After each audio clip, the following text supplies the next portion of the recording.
요한계시록 14장 14절부터 20절 말씀입니다. 제가 한 절, 성도님도 한 절씩 교독하겠습니다. 또 내가 보니 흰 구름이 있고 구름 위에 인자와 같은 이가 앉으셨는데 그 머리에는 금면류관이 있고 그 손에는 예리한 낫을 가졌더라.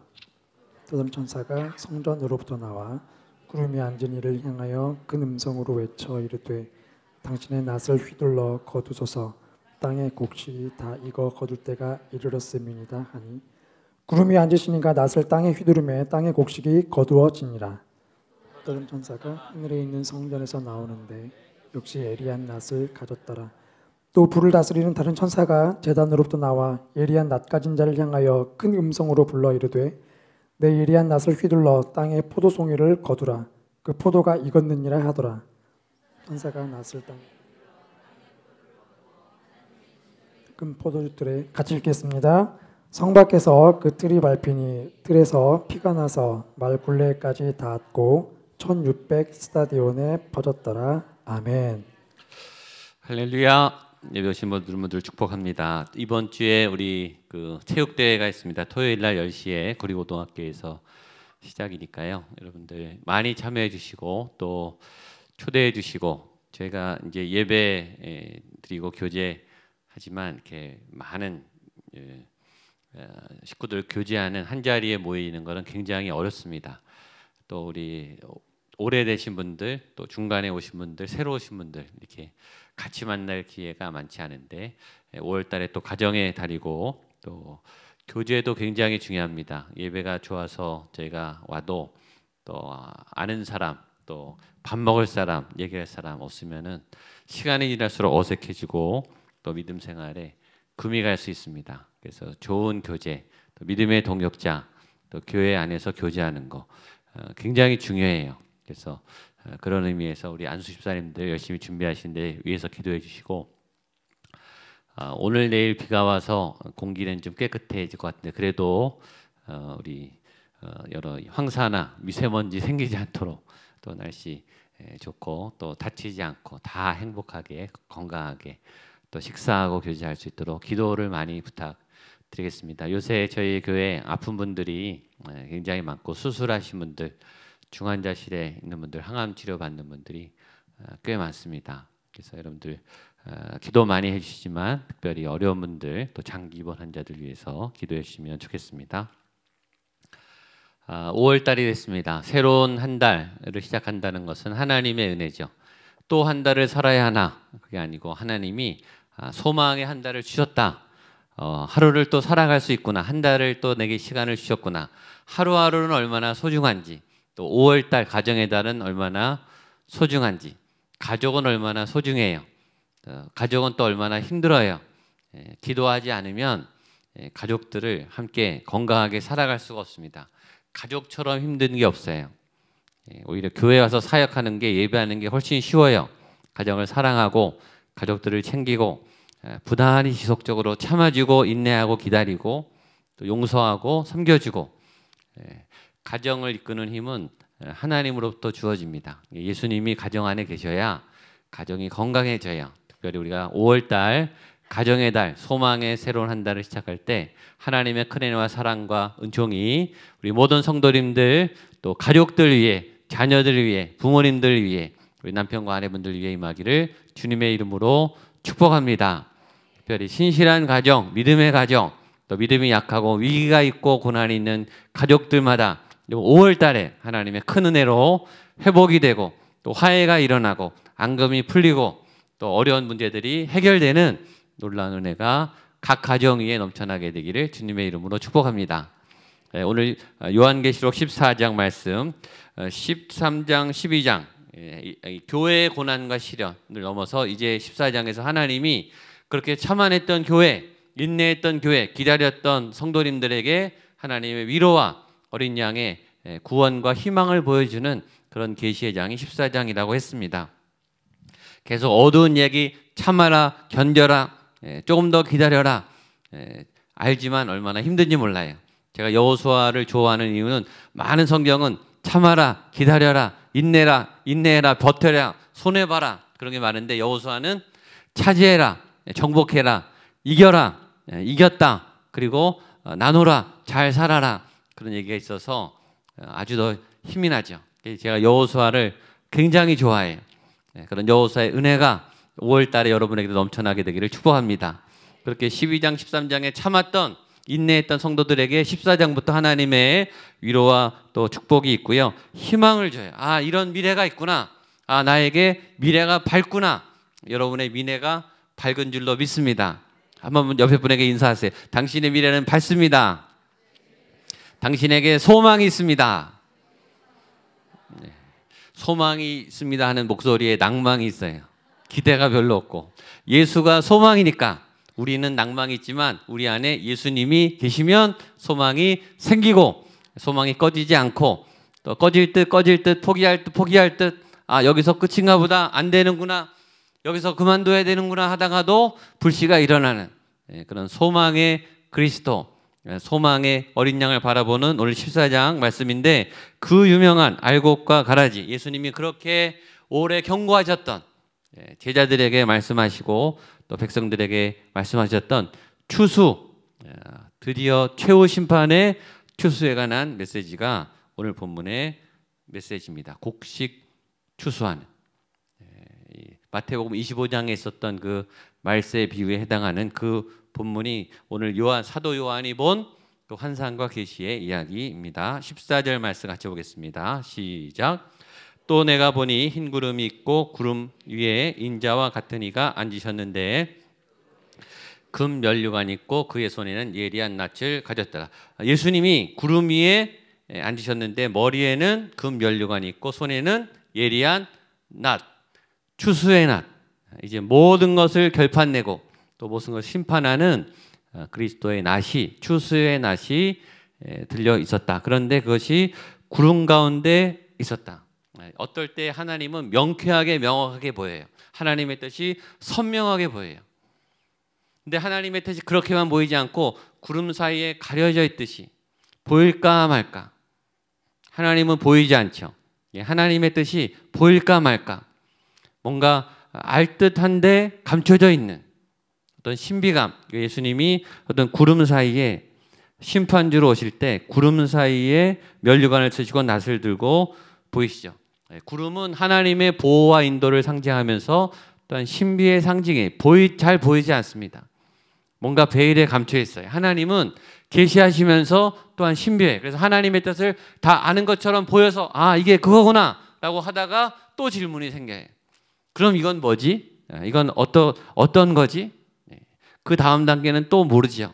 계속 하나님에 대해서 우리가 탐구하고 알고 찾아가야 돼요. 하나님의 뜻을 명확히 알고 분명하다, 확실하다 알았다가도 또 헷갈리고 또 기도하게 되고 또 하나님께 나아가게 된 하나님은 굉장히 신비한 분이시죠. 예수님이 올라가실 때, 승천하실 때도 구름 사이에 가리셨어요. 근데 예수님이 다시 오셔서 심판주로 낫을 가지고 알곡과 쭉정이를 심판하러 오실 때도 그 구름 타고 내려오시죠. 우리 사도행전 1장 9절 11절 우리가 아는 말씀입니다. 한번 읽어보겠습니다. 시작. 이 말씀을 마치시고 가시니 구름이 그를 가리어 보이지 않게 하더라. 올라가실 때 제자들이 자세히 하늘을 쳐다보고 있는데 흰 옷 입은 두 사람이 그들 곁에 서서 이르되 갈릴리 사람들아 어찌하여 서서 하늘을 쳐다보느냐. 너희 가운데 하늘로 올리신 이 예수는 하늘로 가심을 본 그대로 오시리라 하였느니라. 구름 가운데 올라가신 그 예수님 그대로 이제는 낫을 들고 면류관을 쓰시고 우리 가운데 내려오셨다. 여기 면류관이 나와요. 예수님의 머리에 있는 금 면류관, 왕권을 상징하고 통치를 상징하는 모든 것에 권세가 있으신 그 주님, 그 주님의 통치와 그 권세가 저와 여러분들을 다스려 주시기를 원합니다. 주님, 내 삶을 다스려 주옵소서. 내 인생을, 내 이 고난의 현장을 다스려 주옵소서. 그 기도는 굉장히 중요한 기도예요. 주님이 면류관을 쓰고 계시고 우리는 그의 백성이고 그분의 자녀이고 그분의 통치를 받아요. 근데 우리는 그분의 통치를 잘 받고 싶지 않아요. 내가 면류관을 쓰고 싶죠. 사실은 그 주님의 면류관을 탐내고 주님 내 마음대로 하게 해주세요. 왜 내 뜻대로 안 해주시나요? 나는 이것밖에 못하는데 왜 이만큼밖에 안 해주시나요? 주님 나한테 좀 맞춰주세요. 그게 아니라 주님이 면류관을 쓰신 주님의 보좌에 우리가 엎드리고 그분의 통치를 받아야 돼요. 그래서 그런 기도를 자주 하세요. 주님 내 마음을 다스려 주십시오. 내 감정을 다스려 주십시오. 주님 내 욕망을 다스려 주십시오. 내가 인내하지 못하는 나의 한계를 믿음 없음을 다스려 주시고 하나님 내 고집이 내 이 족쇄가 하나님 앞에 꺾이도록 하나님 앞에 무릎 꿇도록 내 영을 쳐서 복종하도록 당신의 면류관 앞에 내가 엎드리도록 나를 다스려 주십시오. 여러분들의 교회가 우리의 교회가 또 여러분들의 가정이 여러분들의 자녀가 예수 그리스도 앞에 다스림 받게 되기를 주님의 이름으로 축복합니다. 그 면류관이 하나 있고 주님이 우리에게 마지막에 씌워주는 면류관이 있어요. 포상의 면류관. 그렇죠? 주님이 우리에게 씌워주시는 잘하였다. 착하고 충성된 종들아. 잘 참았다. 얼마나 고생했느냐. 얼마나 지금 참고 있는지 내가 안다. 잘하고 있다. 내가 너에게 상을 주겠다. 모두가 그 면류관을 받게 되기를 축복합니다. 또 하나는 사단의 면류관이 있어요. 우리가 봤지만 13장에 보면 바다에서 큰 짐승이 하나 올라오는데 뿔이 10개고 거기 왕관이 있어요. 사단도 왕관을 쓰기를 원해요.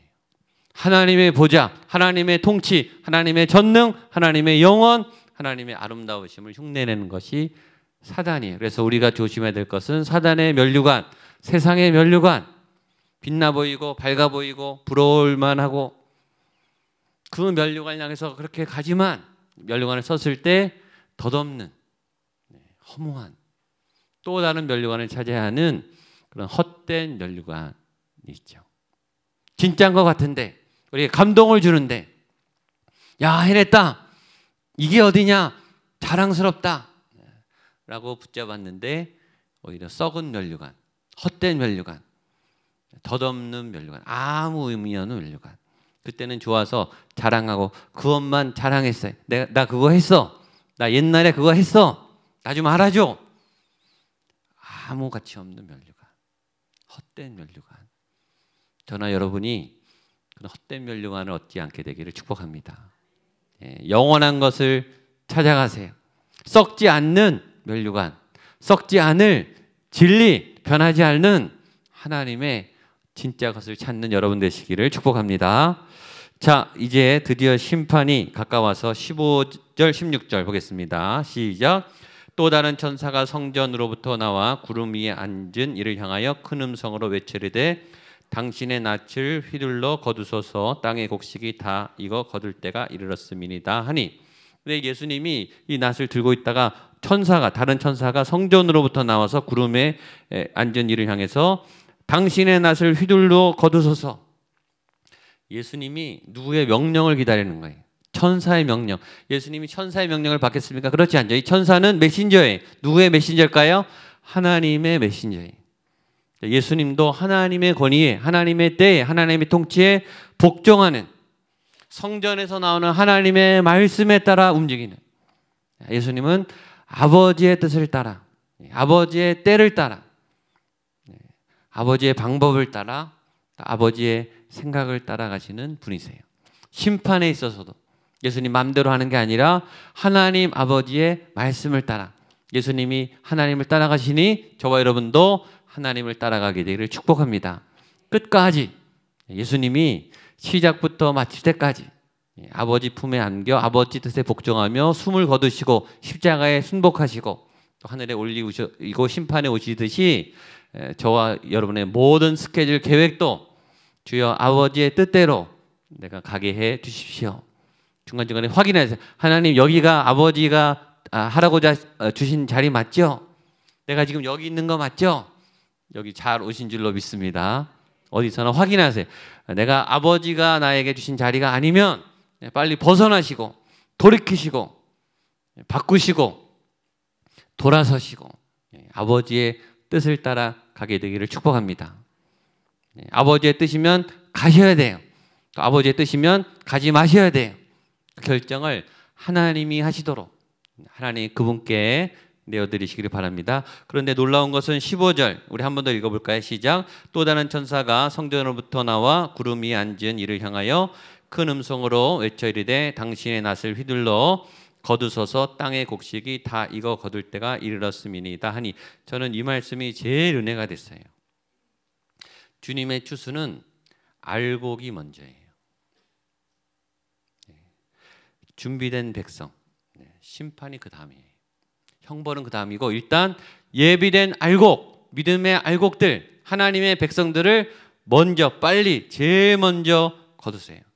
무르익은 저 곡식은 낯을 기다리는데 기회 지나가기 전에 어서 추수합시다. 알곡들이 상하지 않도록, 알곡들이 더 이상 고통받지 않도록, 위기에 빠졌어요. 위험을 막는 것보다 더 중요한 것은 아이를 건져내는 거죠. 하나님이 알곡들, 믿음의 백성들, 믿음을 지키고 고통 중에 기다리는 그의 백성들을 가장 먼저 구원해 주신다. 구름 위에 16절 구름 위에 앉으시니까 낯을 땅에 휘두르매 땅의 곡식이 거두어진다. 한 번 휘두르니까 다 거두어졌어요. 무슨 뜻일까요? 구원은 순식간에 일어납니다. 굉장히 중요한 교훈이죠. 알곡들을 먼저 거둬주시고 구원은 순식간에 여러 번 뵈는 게 아니고 예수님이 한 번 휘두르니까 바로 다 거둬들여요. 삽시간에. 그러니까 그 시간에 예비돼 있어야 되죠. 그 시간에 알곡이 돼 있어야 돼요. 그걸 예수님이 마태복음 24장 25장에 비유를 하신 거예요. 보겠습니다. 마태복음 24장 27절 같이 한번 읽어보겠습니다. 시작. 번개가 동편에서 나서 서편까지 번쩍임같이 인자의 임함도 그러하리라. 번쩍하면 끝나는 거예요. 삽시간이. 알곡을 언제 거두냐? 눈 깜짝할 사이. 뭐 기다리고 뭐 신앙 고백 그럴 여유가 없어요. 이미 신앙 고백이 됐고 구원받고 예수님 안에 있는 백성을 그냥 순식간에 걷어간다는 거예요. 이걸 여러 번 강조하셨어요. 24장 40절로 43절입니다. 시작. 그때 두 사람이 밭에 있음에 한 사람은 데려가고 한 사람은 버려둠을 당할 것이요 두 여자가 맷돌질을 하고 있음에 한 사람은 데려가고 한 사람은 버려둠을 당할 것이니라. 그러므로 깨어 있으라. 어느 날에 너희 주가 임할는지 너희가 알지 못함이니라. 너희도 아는 바니 만일 집 주인이 도둑이 어느 시각에 올 줄 알았다면 깨어 있어 그 집을 뚫지 못하게 하였으리라. 예수님이 직접 말씀한 거예요. 깨어 있으라. 그때 두 사람이 있는데 갑자기 한 사람이 사라진다는 거예요. 갑자기 순식간에 주님이 한번 휘두르는 순간 다 추수가 되는 거예요. 그래서 깨어 있어라. 그 때와 시기를 아무도 모른다. 그러니까 준비하고 있어야 된다. 그것이 열처녀 비유예요. 우리가 잘 아는 한번 보겠습니다. 마태복음 25장 5절로 10절 5절부터 시작. 신랑이 더디오므로 다 졸며 잘세 밤중에 소리가 나되 보라 신랑이로다 맞으러 나오라 하매 이에 그 처녀들이 다 일어나 등을 준비할세 미련한 자들이 슬기 있는 자들에게 이르되 우리 등불이 꺼져가니 너희 기름을 좀 나눠달라 하거늘 슬기 있는 자들이 대답하이르되 우리와 너희가 쓰기에 다 부족할까 하노니 차라리 파는 자들에게 가서 너희 쓸 것을 사라 하니 그들이 사러 간 사이에 신랑이 오므로 준비하였던 자들은 함께 혼인잔치에 들어가고 문은 닫힌지라. 이 상황은 믿는 자들을 향한 메시지예요. 이건 믿는 자들을 향한 비유입니다. 안 믿는 사람이 아니에요. 왜냐하면 신랑이 온다는 걸 다 알았어요. 예수님을 믿었고 예수님이 재림한다는 걸 다 알았어요. 열처녀는 신랑을 기다리는 예수님을 믿는 재림을 준비하는 믿음 안에 있는 성도들을 의미합니다. 여기에 공통점이 있어요. 첫 번째는 다 열처녀가 이 잔치에 초대받았다는 거예요. 다 잔치에 예약이 된 천국 백성으로 예약이 된 사람들이에요. 두 번째는 같은 목적을 갖고 있어요. 잔치에 온 거예요. 잔치하러 왔었어요. 그리고 신랑을 맞이하러 왔어요. 예식을 준비하러 왔어요. 신랑을 보고 신랑의 예식을 보필하기 위해서 온 거예요. 목적은 똑같아요. 10명이. 세 번째, 같은 정보와 지식을 갖고 있었어요. 신랑이 밤에 온다는 것. 본인이 뭘 해야 되는지도 알고 있었어요. 그리고 신랑이 오면 본인들이 수발을 해야 된다는 것. 신랑이 한밤중에 알 수 없을 때 오고 본인들이 신랑이 오면 잘 맞이해야 된다는 그 사명도 똑같았어요. 그리고 똑같은 것 또 하나는 5절 신랑이 더디 오니까 다 졸며 잤어요. 다 연약했어요. 다 알고 있었는데 깨어 있어야 된다는 걸 알았는데 내가 자면 안 되지, 깨어 있어야지, 내가 기다려야지, 잘해야지 했는데 다 잤어요. 10명이 다 똑같이. 자, 그럴 때 신랑이 더디오며 졸며 잘 때 신랑이 온 거죠. 그러니까 이 말세는 슬기로운 처녀나 미련한 처녀나 다 잘 만큼, 다 잠에 빠질 만큼 그렇게 어두움의 시기라는 거예요. 그럴 때 신랑이 갑자기 왔죠. 거의 다 똑같았어요. 거의 다 같이 있었고 같은 정보를 갖고 있었고 같은 미션이 있었고 같은 지식을 갖고 있었고 같은 준비를 했어요. 등불과 기름도 다 준비했어요. 다. 차이는 뭐죠? 결정적인 차이는 충분한 기름이에요. 기름도 준비했어요. 미련한 처녀도. 근데 충분하지 않은 기름이에요. 이 생명력이, 이 기름의 생명력이, 이 성령의 능력이, 성령의 이 에너지가, 영적 에너지가 신랑을 기다리고 잔치를 치를 만큼 가지 못할 아주 작은, 금방 타다 버리는, 믿음을 지키지 못하는 그런 연약한 기름을 준비했기 때문이에요. 그날 그 장소에 성령 충만하고 있었는가? 예수님하고 함께 있었는가? 믿음이 깨어 있었는가? 믿음 안에 있었는가?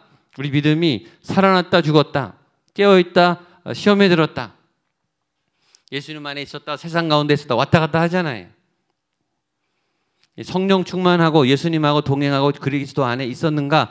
그 시간에 예수님 한번 낯을 휘두르는 그 시간에 그리스도 안에 있는 자만 걷어간다라고 하는 예수님이 직접 하신 이 열처녀 비유는요, 굉장히 무시무시한 비유예요. 섬뜩한 비유예요. 우리의 믿음이 이렇게 요동치잖아요. 때로 의심도 들잖아요. 저도 의심이 들어요. 저도 정말 예수님 계신가?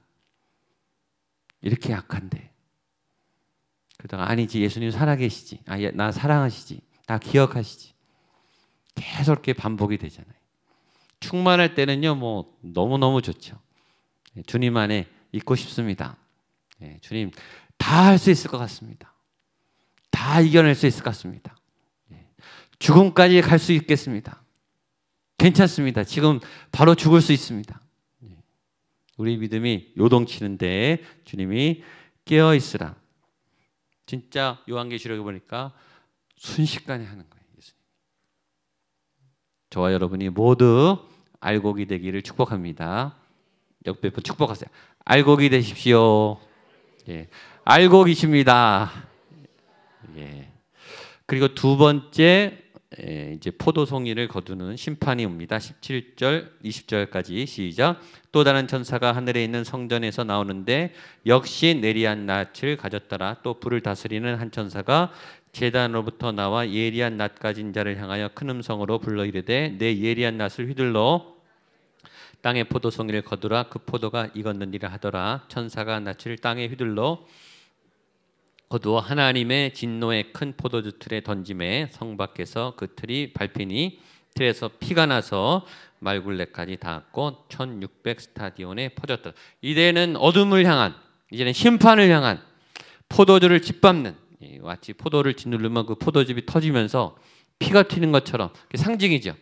악한 자들, 생명에 들지 못한, 예수님을 믿지 않은, 충분한 기름을 준비하지 않은, 믿음이 있었지만 교회에 다녔지만 그 순간에 믿음을 잃어버린 안타까운 자들을 향한 하나님의 심판이 진행되는데, 천사가 어디서 나오냐면 제단으로부터 나와요. 제단. 그 앞에 보면 제단에 무슨 일이 있었는가? 이 지상에서 핍박받은 성도들의 탄식의 기도가 쌓이는 거예요. 주여, 공의로우신 주여, 심판하옵소서. 우리의 이 억울함을 신원하여 주옵소서. 우리의 핍박과 이 고난과 압제를 주님 복수해 주십시오. 그 기도가 제단에 쌓이는 거예요. 하나님의 때에 거기 천사가 와서 심판의 이 낯을 가지고 추수를 하는 거죠.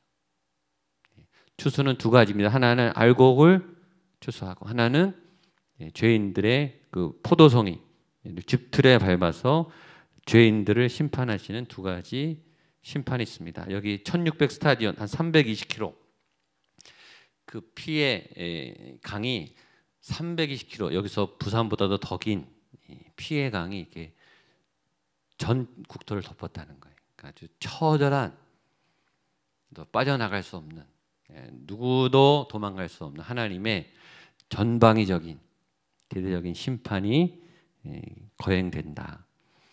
승리한 믿음의 사람들에게는 먼저 걷어지는 이 끔찍한 광경에서 제외되는 그런 은혜가 있고 남은 사람들은 심판을 받는다.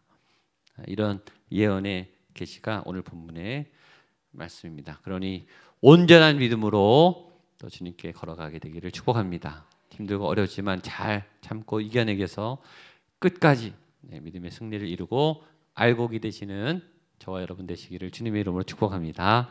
아멘. 같이 일어나서 찬양하고 같이 한번 기도하겠습니다. 온 세계와 열방 가운데 모든 민족을 구원할 이름 예수, 그발 아래 헛된 우상 무너지리.